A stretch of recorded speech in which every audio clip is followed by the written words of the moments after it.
Sudah.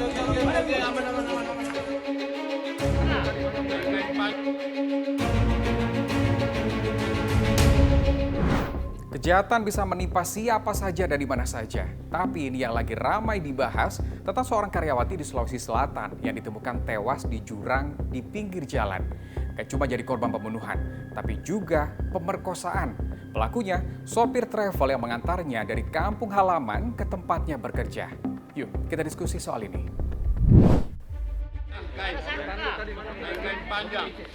Penemuan jasad perempuan di tebing pinggir jalan Trans Sulawesi bikin gempar warga desa Kasintubu, Luwu Timur.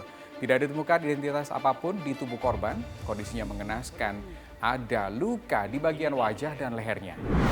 Korban ternyata adalah karyawati berusia 23 tahun yang bekerja di Morowali, Sulawesi Tengah. Ini kronologi singkat peristiwanya. Ya, korban ini sedang dalam perjalanan naik travel dari rumahnya di Palopo, Sulawesi Selatan ke Morowali yang jaraknya hampir 500 km atau 12 jam perjalanan darat. Nah, lokasi korban ditemukan ada di Kabupaten Luwu Timur yang berjarak 180 km dari rumahnya di Palopo atau baru sepertiga perjalanan. Dari sejumlah bukti, keterangan pihak keluarga sampai saksi mata, polisi mulai mengurai misteri di balik kasus pembunuhan ini. Tapi ternyata bukan perkara mudah melacak pelaku. Sudah.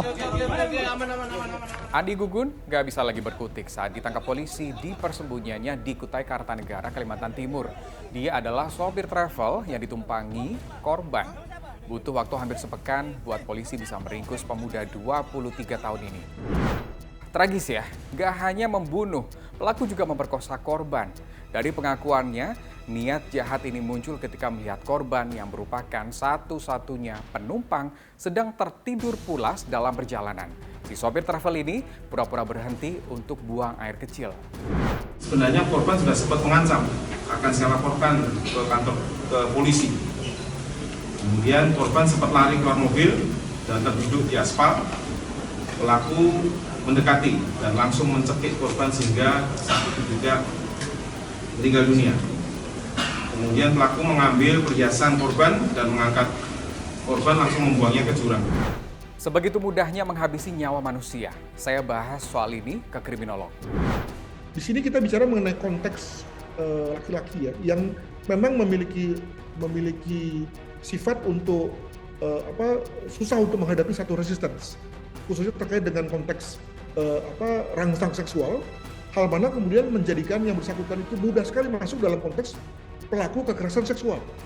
Jadi kekerasan seksual itu sendiri bukan sesuatu yang perlu ada godaannya, perlu ada rangsangnya, tapi bisa muncul dari pikiran atau dari niat si laki-laki sendiri. Bukannya nggak bisa dicegah, kewaspadaan mutlak ditingkatkan agar peristiwa tragis serupa tidak menimpa siapapun lagi.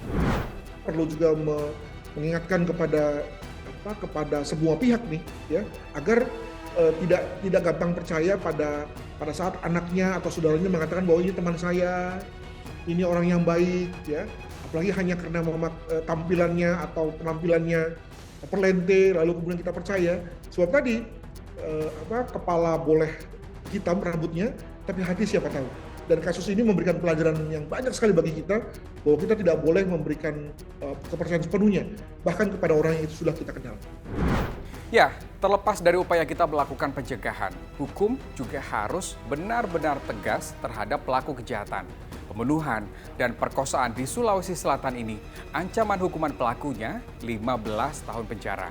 Menurut kamu gimana? Yuk kita lanjut di kolom komentar.